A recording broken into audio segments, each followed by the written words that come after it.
Bonjour à tous et bienvenue sur un nouvel épisode de la série Nous Entrepreneurs. Je suis Karim Majoub et je suis business coach, action coach de la firme Paris.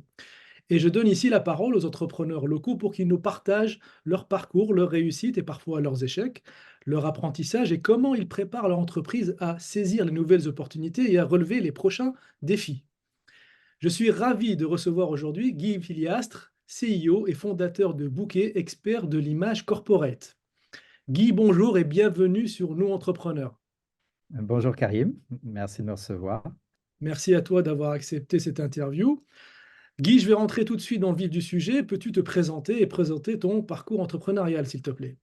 Oui, bien sûr. Donc, je suis Guy Filiastre.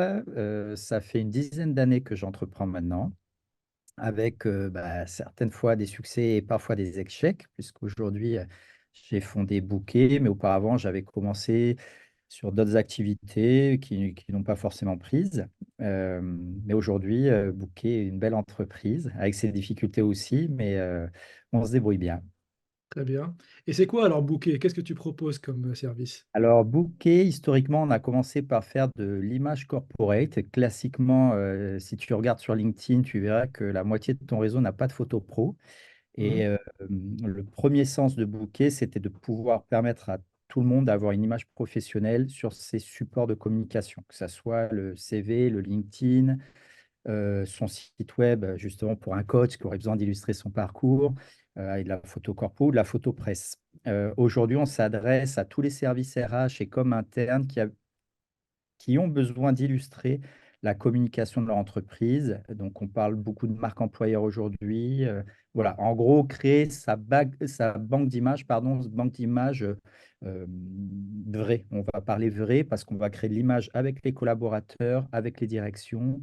Et aujourd'hui, on sait que l'image est essentielle pour une entreprise, de par les réseaux classiques pro comme LinkedIn, mais aussi les réseaux sociaux de plus en plus sur Instagram, ou les TikTok, etc.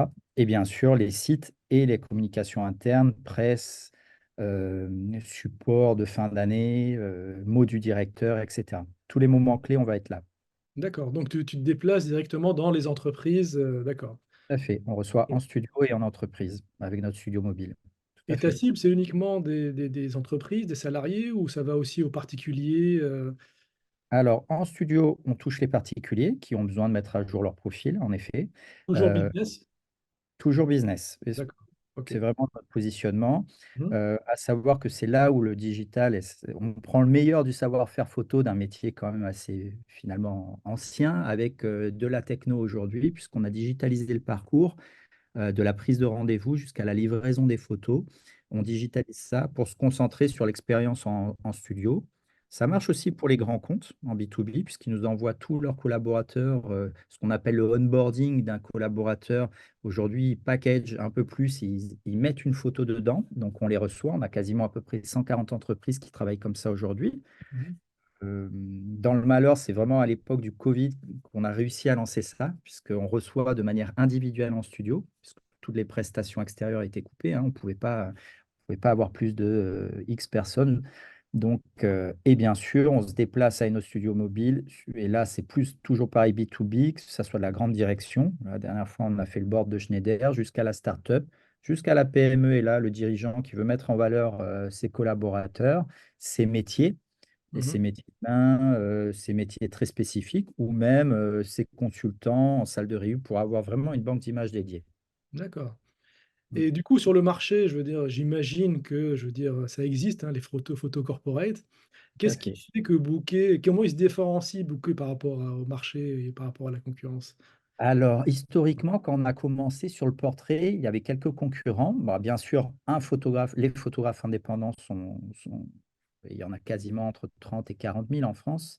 Ouais. Mais c'était l'association vraiment de se dire, bon, voilà, on vient acheter une photo pour un usage bien spécifique. Je vais pas acheter, à l'époque, c'était Groupon qui faisait beaucoup d'offres, la séance offerte et tu as 100, 200 photos, mais qu'est-ce qu'on en fait? Donc l'idée, c'est de vous donner la photo qui est juste pour le support qui vous faut.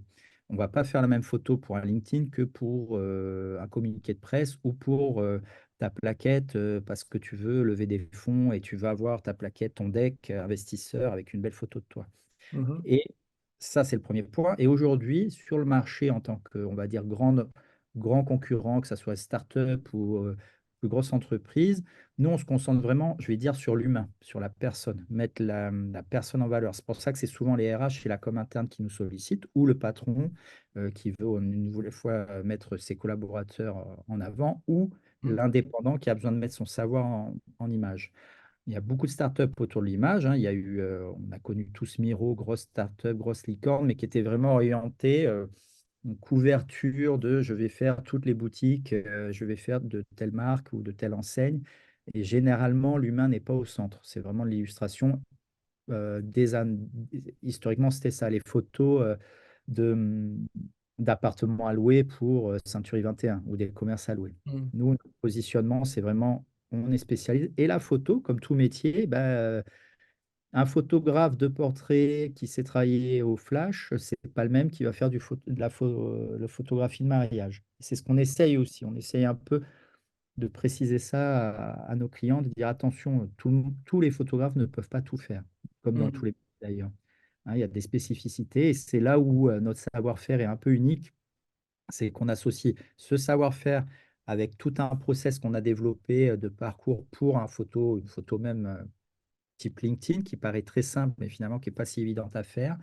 Dans un gain de temps, aujourd'hui, on est capable de faire des grands groupes à plus de 1000 personnes en un temps très restreint, sans Mhm. monopoliser du temps auprès des RH. On fait les Mm. photos et une fois retouchées, les collaborateurs reçoivent leurs photos.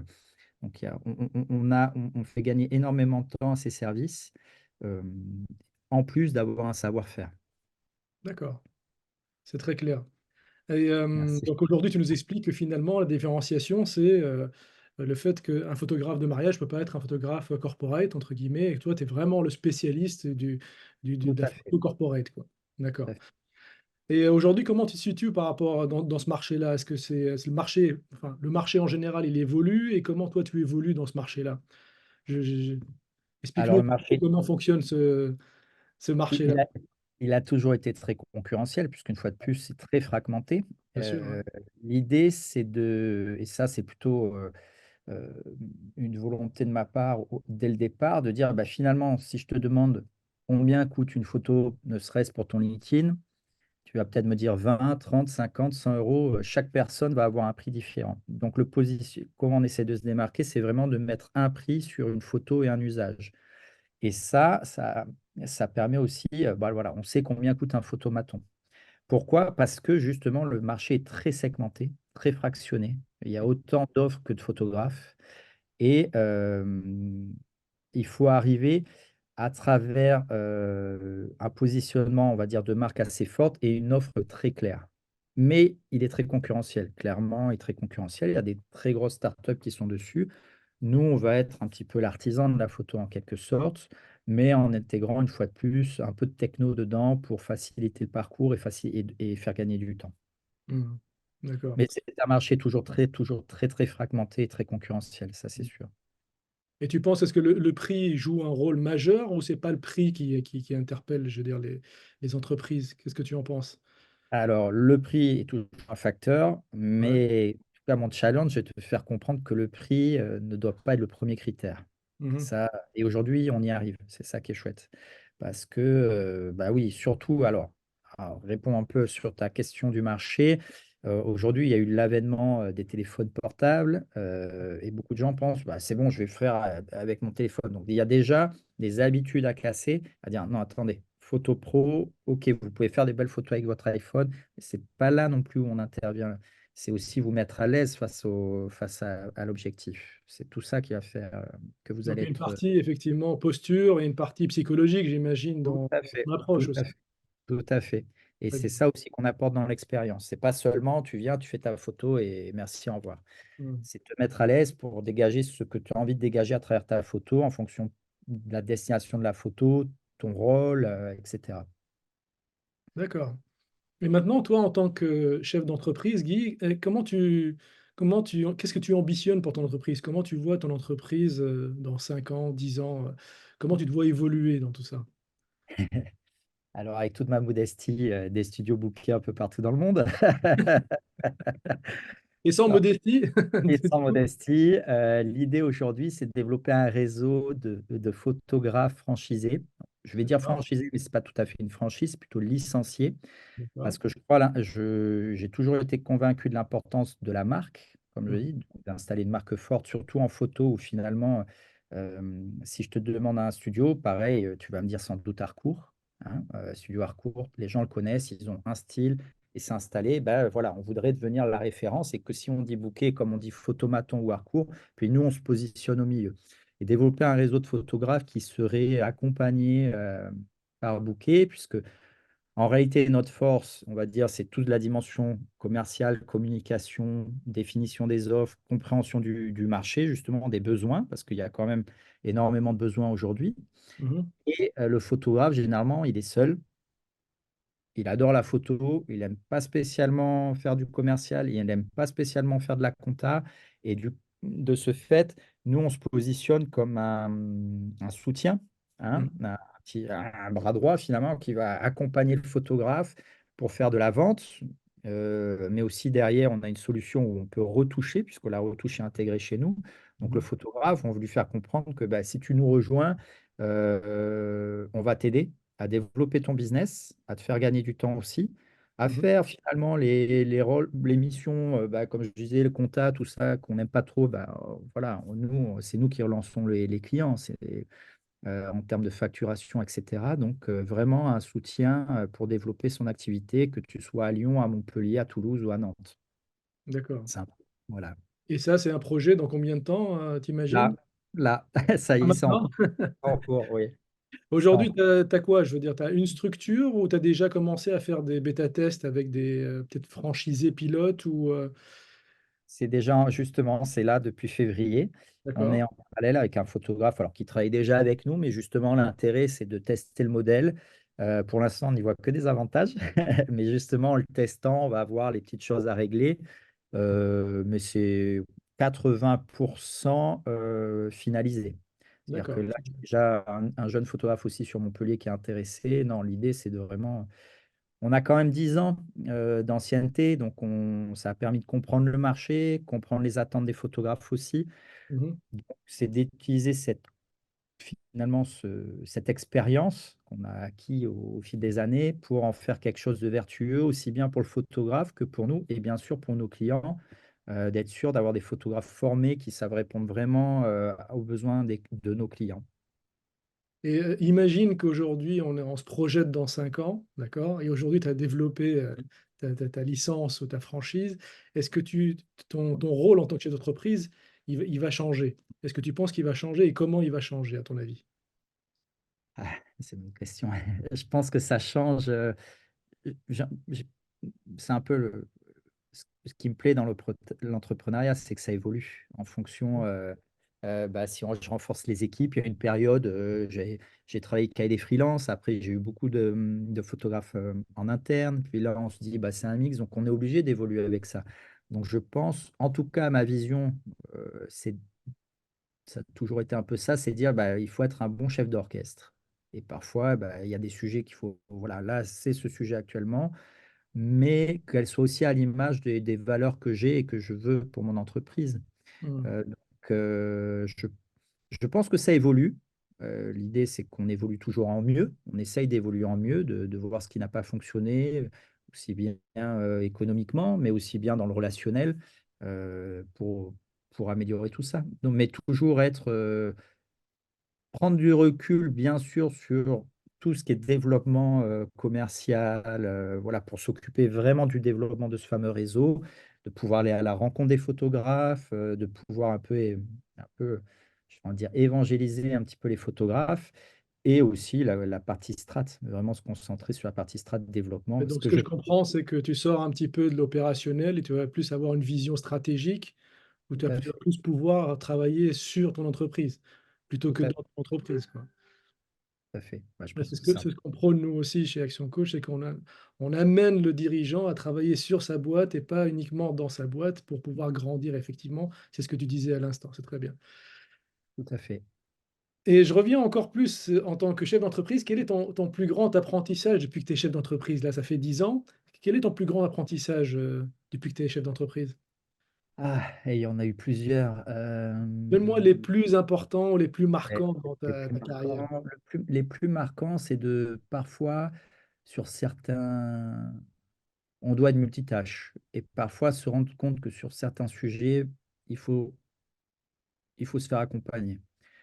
Sur le recrutement, par exemple. Aujourd'hui, je me fais accompagner parce que je vois que je n'ai pas les bons critères. Je ne mets pas le curseur où il faut.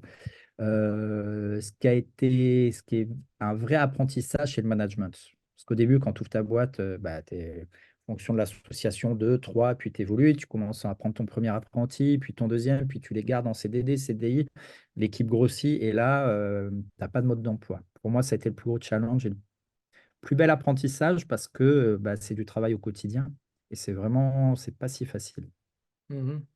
Parce que finalement, on se rend compte que les motivations en tant qu'entre dirigeant ou la vision qu'on a, eh ben, ton équipe l'a pas forcément.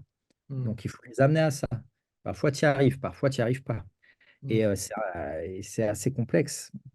Donc, pour moi, c'est celui-là. Vraiment, l'encadrement, le management, voilà. C'est toujours facile de dire je veux monter une boîte et je veux aller à tel endroit, mais Mhm. on n'y arrive pas seul, c'est compliqué. Oui, tu as dit deux choses très importantes, Guy. C'est qu'effectivement, c'est ce que je reçois un petit peu comme retour par rapport aux différents chefs d'entreprise, c'est que le chef d'entreprise, il a plusieurs casquettes. C'est impossible qu'il maîtrise toutes les casquettes, hein, le recrutement, le management, etc. Et il ne faut pas avoir peur de se faire accompagner sur les sujets où on se sent un petit peu faiblard, quoi, hein. Donc, Tout à et fait. c'est comme ça qu'on arrive à avancer efficacement. Et le deuxième sujet, oui, que tu évoques très bien, c'est la vision. C'est comment partager sa vision. Ça, c'est effectivement, c'est aussi il y a des manières de le faire pour que l'équipe te suive, quoi, hein. Parce qu'aujourd'hui, on donne un peu l'image du bateau. Le capitaine dit, allez, viens, Ouais. montez sur le bateau, on va aller quelque part là. Si c'est pas clair, il n'y a personne qui vous rejoint sur le bateau, ou alors il y en a quelques-uns qui vont vous quitter à la première occasion, quoi. Tout à fait. Tout Et à qu'est-ce que fait. tu dirais aujourd'hui, Guy, à un chef d'entreprise qui aimerait se lancer? Quel est le premier conseil que tu lui donnerais? Euh, alors, vraiment connaître son marché, c'est-à-dire que et aller sur le terrain, aller à la rencontre de ses clients, parce que très vite, on peut prendre un peu de recul, un peu de distance avec l'opérationnel, et je pense quand même il faut rester connecté. Et ça m'est arrivé sur ces 10 ans parfois de prendre un peu de recul, et en ce moment-là, je retourne vers les clients et je m'aperçois que c'est essentiel pour comprendre les attentes du client. C'est jamais mieux, on n'est jamais mieux servi que par soi-même, mais c'est dans cette compréhension-là du client, des besoins et bien sûr de ses équipes. Donc, rester quand même proche du terrain, même si la volonté de partir sur de la stratégie, voilà, et puis toujours être en veille. Bah, je regarde tout ce que font les photographes tout le temps, tout le temps, tout le temps. Et concrètement, quand tu dis terrain, qu'est-ce que tu lui conseilles de faire? C'est d'aller fréquenter des réseaux d'entrepreneurs, d'aller dans les salons? Qu'est-ce que tu conseilles concrètement? Alors, si je regarde sur Booking précisément, c'est vraiment garder contact avec son client parce aujourd'hui, on peut travailler presque par email, donc faire des visios par exemple, échanger avec visio, développer son réseau aussi bien d'entrepreneurs que pour ma part, de photographes, etc. Mhm. Donc oui, rester au contact, en résumé. Vraiment rester au contact. On peut être vite dépassé aujourd'hui par plein de choses. Dernière question, Guy. Si Oui. tu dois recommencer quelque chose quand tu as créé ton entreprise, tu ferais quoi différemment? Qu'est-ce que tu ferais différemment? Alors aujourd'hui, la seule chose qu'on ne maîtrise pas, c'est le temps. Ouais, J'aurais fait des choix pour aller un peu plus vite. Je ne d'accord. regrette pas le parcours que j'ai, mais je pense qu'avec le recul, j'aurais pu aller plus vite. Donc prendre des décisions, on fait toujours le meilleur choix au final. Donc c'est un peu Tu ce que parles je quoi de peur de prendre des bonnes décisions au bon moment ou Il y a un ou- peu de ça, décider plus ouais, vite, ouais, peut-être moins réfléchir. ouais, Le fameux test and learn, tu vois. Aujourd'hui, je suis plus dans cette phase et j'aurais gagné du temps, ouais, sur certaines choses. super, Ouais. très bien, très bon conseil. Merci. Mer- Merci Guy pour ta participation sur Nous Entrepreneurs et merci de nous avoir partagé ton parcours, ton expérience avec notre communauté d'entrepreneurs.